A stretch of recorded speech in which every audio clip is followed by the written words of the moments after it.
श्री शिवाय नमस्तुभ्यम। दोस्तों, आप सभी लोग जानते हैं कि 30 मार्च 2024 को है रंग पंचमी। दोस्तों, रंग पंचमी का मतलब ही यही होता है कि इस दिन भगवान शिव जी आपके जीवन में रंग भर देते हैं। अब दोस्तों, रंग पंचमी के दिन आप लोगों को भगवान शिव जी को प्रसन्न कैसे करना है। देखो, होली से लेकर रंग पंचमी के दिन तक के पूरे दिन होली के ही दिन होते हैं और इन दिनों में आप भगवान शिव जी को आसानी से प्रसन्न कर सकते हो। पर विशेष रूप से जो दिन होते हैं वो होली का दिन होता है और एक रंग पंचमी का दिन होता है। तो होली के दिन भी अगर आपने भगवान शिव जी को प्रसन्न किया है या नहीं भी कर पाए हो तो आपके पास एक बहुत बड़ा और दूसरा मौका है जो कि साल में सिर्फ एक बार आता है, रंग पंचमी का दिन। इस रंग पंचमी के दिन आप लोगों को एक लाल फूल और एक सफेद फूल वाला उपाय जरूर करना है, क्योंकि यह एक ऐसा उपाय है जो कि पंडित जी ने कुछ ज्यादा पहले नहीं बताया, अभी की कथा में बताया है। और ये बात शायद आप लोग जानते हो कि जब भी पंडित जी कोई नया उपाय बताते हैं तो जो भी व्यक्ति उस उपाय को पहले करते हैं उन व्यक्तियों को उस उपाय का फल जल्दी और बहुत बड़ा होकर मिलता है। जैसे जैसे उपाय पुराना होता जाता है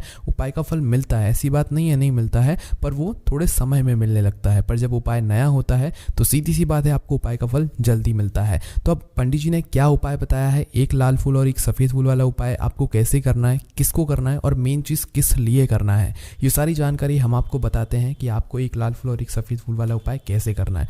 सबसे पहली चीज दोस्तों, आप लोग ये समझ लीजिए कि इस एक लाल फूल और एक सफेद फूल वाले उपाय को आपको किस लिए करना है।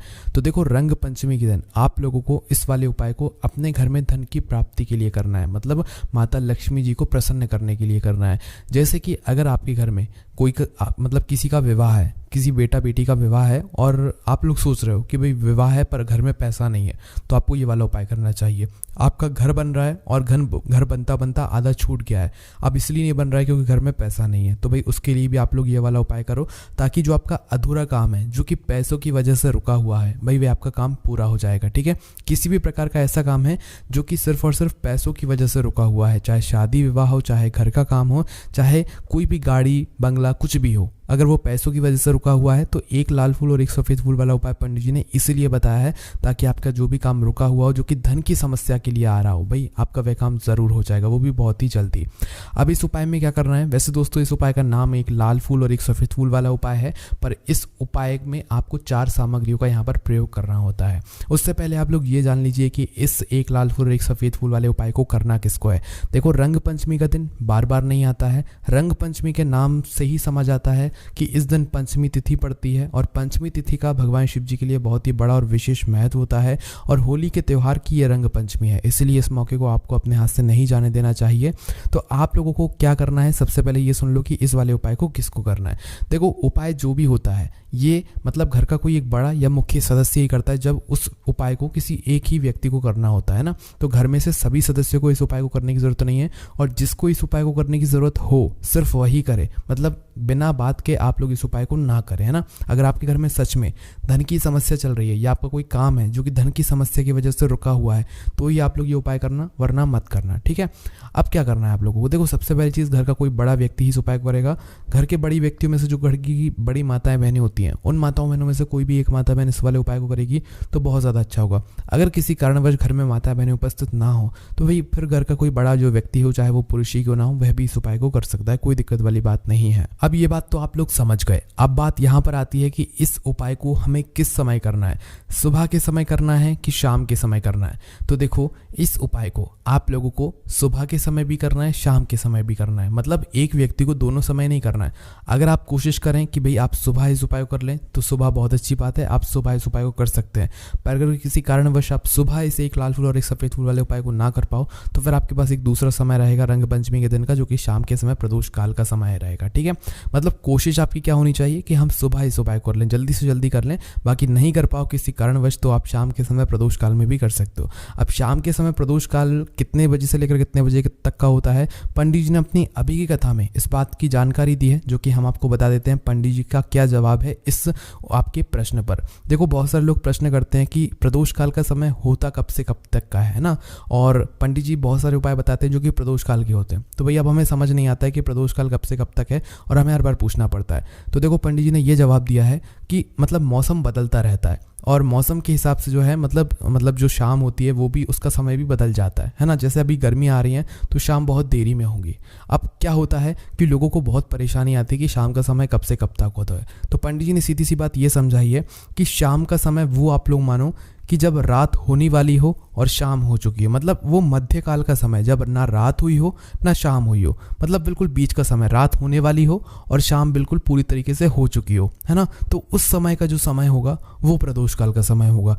उसी समय आपको जो भी उपाय हम आपको बताते हैं वो कर सकते हैं, ठीक है, मतलब प्रदोष काल वाले। हाँ, अगर किसी कारणवश आप उस प्रदोष काल से थोड़ा बहुत लेट हो जाते हो या कुछ हो जाते हो, कोई दिक्कत वाली बात नहीं है, आप थोड़ा लेट भी उपाय को कर सकते हो। पर दोस्तों एक अनुमान के हिसाब से अगर आप प्रदोष काल का समय जानना चाहते हैं तो वो है दोस्तों शाम के 6 बजे से लेकर 7 बजे के बीच का समय, है ना। इस बीच के समय में आपको प्रदोष काल मानकर उपाय कर लेना चाहिए। अगर कोई व्यक्ति नहीं कर पाए, भाई पूरी कोशिश करने के बाद कहीं बाहर गया हुआ है, किसी काम से गया हुआ है, वो लेट आया है अपने घर पर, तो भाई फिर आप 7 बजे से लेकर रात 8 बजे तक भी उपाय कर सकते हो। देखो उपाय में आपका मन भाव अच्छा होना चाहिए, भगवान शिव जी को प्रसन्न करने का होना चाहिए, फिर आपसे निश्चित ही भगवान शिव जी प्रसन्न होते हैं और आपकी मनोकामना को भी जरूर पूर्ण करते हैं। तो अब हम जानते हैं कि उपाय को आपको कैसे करना है। सुबह कर रहे हो तो 10, 11, 12 बजे तक भी उपाय करोगे, काम चल जाएगा, उपाय आपका काम कर जाएगा, है ना। तो जैसा कि हमने आपको बताया उपाय में 4 सामग्रियां प्रयोग में होगी। उपाय का नाम एक लाल फूल और एक सफेद फूल वाला उपाय है। तो वो 4 सामग्री सबसे पहले आप लोग सुन लीजिए। देखिए 4 सामग्री में सबसे पहली चीज आती है एक बेलपत्री। क्या आती है? एक बेलपत्री। देखो उपाय पहले ही बता रहे हैं, तो बेलपत्री आपको आसानी से मिल जानी चाहिए। आपका ये प्रश्न नहीं आना चाहिए कि बेलपत्री ना मिले तो क्या करें। देखो उपाय को करने में आप अगर अपना परिश्रम करोगे तो निश्चित सी बात है आपको उस उपाय का फल जल्दी और बहुत बड़ा होकर मिलेगा, क्योंकि भगवान शिव उन्हीं से प्रसन्न होते हैं जो लोग उनके उपाय को करने में मेहनत करते हैं। इसलिए आप लोग उपाय को जब करो तो अपनी सामग्री अपने परिश्रम से ही लाना, चाहे खरीद कर लाओ चाहे तोड़ कर लाओ, है ना, कोई दिक्कत वाली बात नहीं है। तो एक बेलपत्री आपको यहाँ पर लेकर आना है। उसके बाद में एक शमी पत्र लेकर आना है, ठीक है। ये वृक्ष से तोड़ कर लाओ या किसी से मंगाओ, पर एक शमी पत्र इसमें आवश्यकता पड़ेगी। तो 2 चीज तो आप समझ गए। इसके बाद में जो तीसरी चीज है वो है एक लाल फूल। अब लाल फूल कौन सा? देखो लाल फूल जो भी होते हैं वो भगवान शिव जी पर समर्पित होते हैं। ऐसे फूल ही आपको चुनना है जो लाल फूल हैं और भगवान शिव जी पर समर्पित होते हो। तो कोई भी एक लाल फूल आप लोगों को ले लेना है। उदाहरण के लिए आप समझ सकते हो कि गुलाब का फूल लाल होता है, तो भाई आप उस गुलाब के फूल को अपने उपाय में प्रयोग कर सकते हो, है ना। बाकी इसके अलावा जो भी लाल फूल होते हैं जो शिव जी पर समर्पित होते हैं, कोई भी आप एक लाल फूल ले सकते हो। अब दोस्तों उसके बाद में आपको लेना है एक श्वेत पुष्प। श्वेत पुष्प का मतलब है सफेद फूल, है ना। तो एक सफेद फूल लेना है। जो हमने आपको सामग्री बताई है ये सभी एक ही लेना है, ज्यादा नहीं लेना है। एक बेलपत्री, एक शमी पत्र, एक लाल फूल और एक सफेद फूल। सफेद फूल का ध्यान रखना, वो फूल लेना जो भगवान शिव जी पर समर्पित होता हो, कोई सा भी फूल हमें यहाँ पर नहीं लेना है। तो ये 4 सामग्री आपकी तैयार है। उपाय को करने के लिए आप तैयार हैं। रंग पंचमी के दिन सुबह के समय मुख्य रूप से आप उपाय करना, ना कर पाओ तो फिर शाम के समय करना। शुद्धता का विशेष रूप से ध्यान रखना जब आप उपाय को कर रहे हो। उपाय की सामग्री आप एक दिन पहले भी तैयार कर सकते हो, अगर मतलब उसी दिन ना कर पाओ तो, है ना, कोई दिक्कत वाली बात यहाँ पर नहीं है। तो अब आपको करना क्या है? देखो उपाय को करने के लिए जब आप जाते हो तो सीधा मात्र उपाय की सामग्री लेकर आप लोगों को नहीं जाना है। भगवान शिव जी को प्रसन्न करने के लिए कुछ और भी लेकर जाना है, क्योंकि रंग पंचमी का दिन रहेगा। शिव होली भी आप लोगों को खेलनी है, क्योंकि एक दिन हम मतलब शिव होली से मतलब होली के दिन से लेकर रंग पंचमी के दिन तक हम हर रोज शिव होली खेल सकते हैं, और रंग पंचमी के दिन विशेष रूप से शिव होली हमें खेलनी चाहिए। कैसे खेलोगे शिव होली? देखो ये उपाय की सामग्री तो अलग रखना। एक लोटा जल भरना, उसके अंदर मात्र एक चुटकी चंदन डालना। चंदन हो तो चंदन डालना, या अष्टगंध हो तो अष्टगंध डाल देना। एक चुटकी डालना है और हाथ वगैरह से कुछ नहीं मिलाना है, मात्र डालकर छोड़ देना है। और इस एक लोटे जल को जिसके अंदर आपने चंदन या अष्टगंध डाला है, इसको लेकर और उपाय की सामग्री को लेकर आप पहुंच जाना भगवान शिव जी के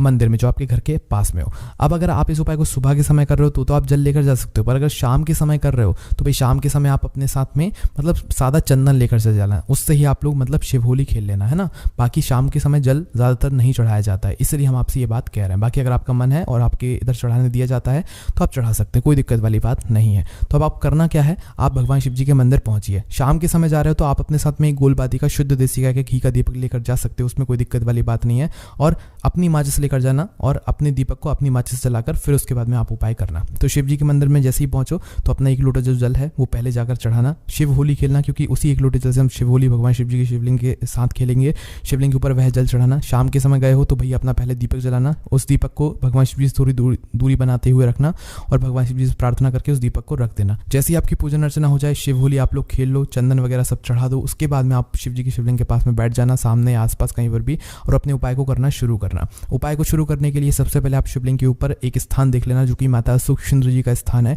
ये स्थान शिवलिंग की जलाधारी के बिल्कुल बीचों बीच में होता है, जलाधारी के बिल्कुल बीचों बीच में होता है। तो आपको क्या करना है, जलाधारी के उस बीचों बीच वाले जो स्थान होता है माता सूक्ष्म जी का स्थान, इस स्थान पर एक एक करके इन सभी सामग्री को चढ़ाना है। हम आपको बताते हैं कैसे चढ़ाना है। सबसे पहले अपनी एक बेलपत्र उठा लो। एक बेलपत्र उठाने के बाद इस माता सूक्ष्म जी वाले स्थान पर इस पहली बेलपत्र को समर्पित कर दो। डंडी का मुख जलाधारी की तरफ होना चाहिए, जहां से जल बहता नीचे गिरता है, और बीच वाली बड़ी पत्ती का मुख शिवलिंग की तरफ होना चाहिए। इस प्रकार से इस बेलपत्र को आप माता सूक्ष्म जी वाले स्थान पर समर्पित कर दो। उसी तरीके से अपनी एक शमी पत्र उठाओ, इसी बेलपत्र के ऊपर यही माता सूक्ष्म जी वाले स्थान पर समर्पित कर दो। डंडी का मुख जलाधारी की तरफ होना चाहिए और पत्तियों का मुख शिवलिंग की तरफ होना चाहिए। ठीक है, उसी के बाद में अपना जो लाल फूल है वो निकाल लो, और इस लाल फूल को निकालने के बाद आपको इसे भी माता सूक्ष्म जी वाले स्थान पर समर्पित कर देना है। बस इस बात का ध्यान रखना है कि फूल का जो खिला हुआ भाग है वो शिवलिंग की तरफ होना चाहिए और जो पीछे का भाग है वो जलाधारी की तरफ होना चाहिए। इस प्रकार से आपको इस लाल फूल को भी, जो भी आपका लाल फूल आप लेकर आए हो, उसे समर्पित कर देना है। उसके बाद में आखिरी में जो आपका सफेद फूल है उस सफेद फूल को भी लेना है। सफेद फूल का खिला हुआ भाग शिवलिंग की तरफ करके और डंडी का भाग मतलब पीछे वाला भाग जलाधारी की तरफ करके समर्पित कर देना है। ठीक है, तो इन चारों सामग्रियों को माता अशोक सुंदर जी वाले स्थान पर एक एक करके चढ़ाने के बाद आपको वहीं पर बैठकर भगवान से आंखें बंद कर हाथ जोड़कर विनती करना है। आपका जो भी काम पैसों की वजह से रुका हुआ है उसके लिए प्रार्थना करना है, या आपके घर में अगर पैसों की समस्या है, धन की समस्या है, माता लक्ष्मी जी आपसे प्रसन्न नहीं रहती हैं, तो भाई उस स्थान पर भी आप लोगों को ये वाला उपाय जरूर कर लेना चाहिए। और उपाय को करने के बाद भगवान से अपनी विनती या मनोकामना जरूर बोलनी चाहिए धन से जुड़ी हुई, जिसके लिए आप लोग अपना ये वाला उपाय कर रहे हो। बस दोस्तों, यहाँ पर ये वाला उपाय पूरा हो जाता है। इस उपाय करने के बाद निश्चित ही आपको आपकी मनोकामना का जो फल है वो बहुत ही जल्दी मिल जाएगा। उपाय का फल बहुत ही जल्दी मिल जाएगा, क्योंकि आपने इस उपाय को एक बहुत ही बड़े विशेष दिन पर किया है, जो कि साल में सिर्फ एक बार आता है, जो कि रंग पंचमी का दिन है। बाकी दोस्तों, इस उपाय करने में अगर आपको कोई भी दिक्कत समस्या परेशानी आती है तो उसे आप हमसे कमेंट करके पूछ सकते हैं। साथ ही हमारे व्हाट्सएप चैनल और टेलीग्राम चैनल की लिंक डिस्क्रिप्शन में मिल जाएगी। हमारे वेबसाइट भोलेनाथबतकी.com पर जाकर आप लोग सभी तरह की जानकारियों को पढ़ सकते हो, उपाय को पढ़ सकते हो। ओम नमः शिवाय, जय भोले बाबा, श्री शिवाय नमस्तुभ्यम।